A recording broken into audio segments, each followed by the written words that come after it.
So right before we get into the meat here, I want to do one last little exercise with you. And what I want you to do is to step into my time machine for just a second here. Step into my time machine and imagine that you've traveled in time, and let's say that it's 8 a.m. in the morning on the 10th of January, 2020. It's about 1 year from now, okay? You wake up and you've made $1,343 while you've been asleep, just like Nick had done, okay? Your part-time business earns you more money than you know how to spend. It basically runs on its own at this point. You've got systems in place to do all the heavy lifting for you. It gives you more free time to spend with your kids, your grandchildren, on the golf course, walking on the beach, or whatever it is that you want to do with your time, because you've got freedom. You've got freedom to be anywhere in the world. You could be in Vietnam, like I was in that photo there, or on the beaches in the Caribbean, or diving in Fiji, or in the Swiss Alps. All you need is an internet connection to check in on things once in a while, and you can have this within 12 months easily. You can get financial freedom, you can get the time freedom, you can get geographic freedom. And look, it's not going to be easy. It hasn't been easy to get to where you are, early January 2020. You've had to do some work, blast through a few barriers, but nonetheless, you're there, and it's been fun.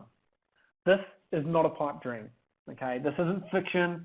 This is the reality that some of you on this workshop here today will face. It's a pretty picture, and it's attainable to everyone. And best of all, you can start reaping the rewards of what we're talking about here today in just a couple of weeks' time. But please, don't confuse what we're talking about here today with anything that you've heard on any other webinar in the past or anything that you've tried in the past, because it's very, very different. And you owe it to yourself to listen to this through. So, Steve, I've spoken about the 5 obstacles now. I'll hand it over to you, and you can take people through our sort of idea of the Holy Grail business, and I'll be busy here in the back end with some questions. Yep, absolutely. Thanks, Aidan. Well, first of all, I hope everybody cuts me a little bit of slack today, because I find myself in a weird position because I'm actually a little nervous, and I don't ever get nervous when talking to people. But I am, and I think it's because I was trying to figure it out. I think it's because I'm feeling a tremendous amount of responsibility, because I know how life-changing the opportunity that's going to be put in front of you is. And I need to make sure that I absolutely nail my ability to communicate to you how important it is and how amazing it is and how different it is.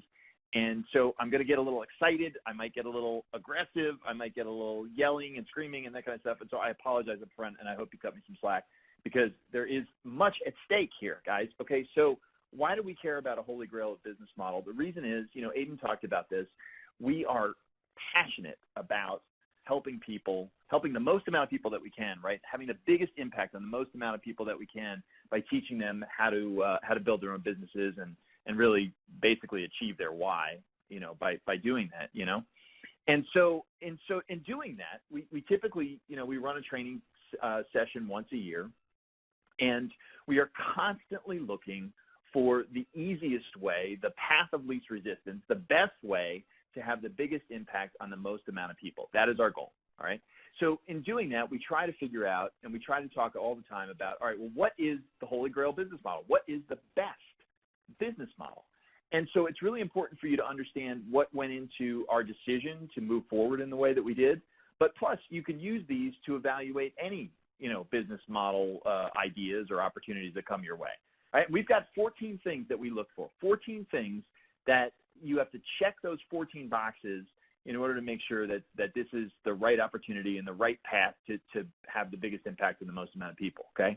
You got to have rapid results. You need, for just a ton of reasons. You can't wait around psychologically, just keeping the faith, getting the cash in. You got to have rapid results. You've got to have high profits in year one. That drives so much. It drives satisfaction. It drives cash flow. It drives the obvious things, right? Just success in year one. But along with that, right, it's not good enough that you have just high profits in year one. You've also got to have high profits in, say, year 2, year 3, basically and beyond. So then you've got something that can bring in good profits but can also scale, okay? And that's really, really important. High margins. It takes a certain amount of effort to make a sale. So if you're selling goods that you manufacture in China and import into the U.S. and sell online, which we do a ton of, millions and millions of dollars a year, it's great business.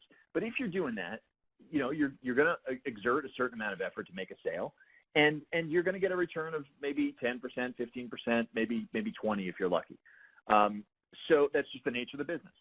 So if you can have higher margins, like 60, 70, 80%, now you're cooking with gas, right?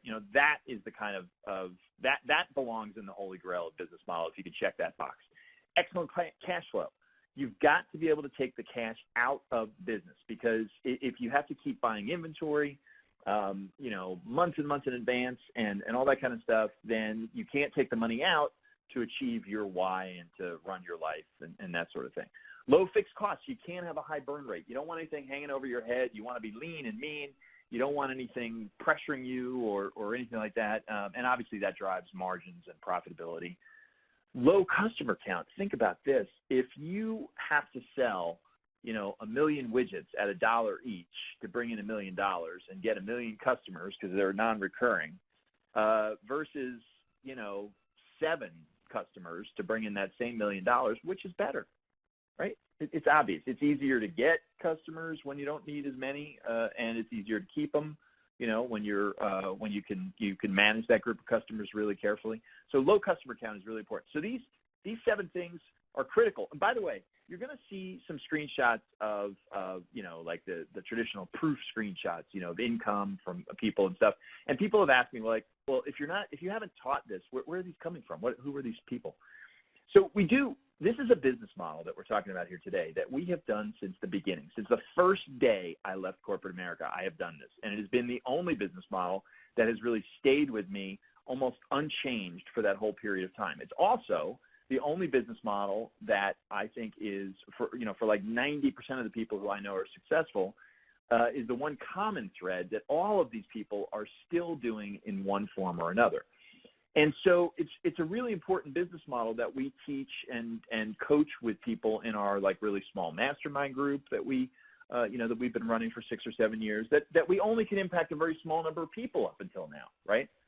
But that's where these things come from. This is one of our students and members, really they're members, not students so much, in our mastermind. He's brought in $180,000 in 1 year using this, okay?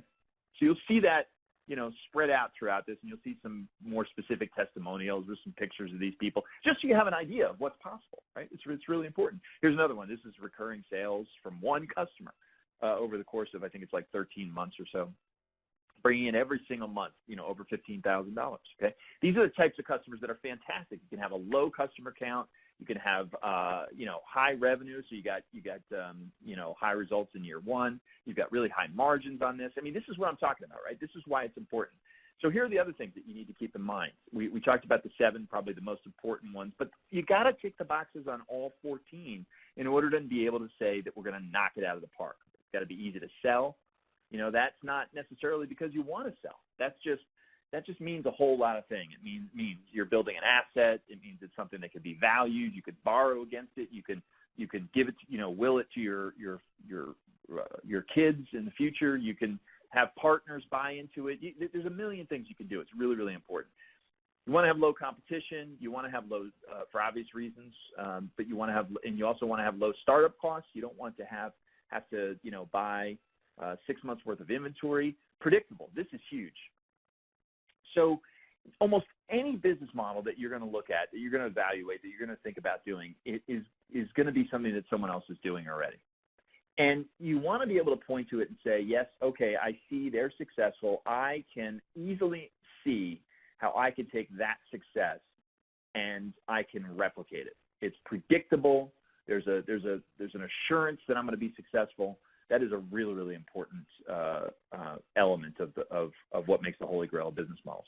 And guys, what I want you to be doing, I want you to think back on that predictable one very specifically, okay? Because I'm going to call back out to that one in a few slides in the future. But throughout this whole thing, when I talk about what this ultimate business model is, I want you to be thinking about how amazingly it ticks every single box here, okay? Everything that we're talking about. And I think we can all agree that if you had a business model that just ticked every single box here, then you almost cannot avoid being successful. Okay? And again, I'm going to make the case that what we're suggesting today is that business model. Also, what we came up with is that it's not enough just to tick the boxes. It's not enough to just make sure that it meets every single criteria and hits every single metric, all right? Because we've come close before, but that's not enough. What we also require are two twists that I'm going to report to you here that just knock it out of the park and are the catalyst that take all of these other boxes that we've ticked and just make sure that you are absolutely successful. Look, I'm trying to explain and tell you the gravity of what's at stake here. Tell me that you're ready. Just type in ready. Tell me you're ready to hear this business model. All right, I got enough ready. I'm ready. Excellent. Here's the thing. I want to give you a warning first. It's not just about the business model. The business model is perfect. It ticks every single box on the Holy Grail metrics. But don't even think about evaluating how amazing this opportunity is until I get to the two twists. Very, very important. Here's the business model. It is providing simple web solutions and services to small businesses with two, not just one, but two very unique twists that are critical. They're like the secret sauce. They are the catalyst that make sure that you absolutely just can't avoid being successful. And I am confident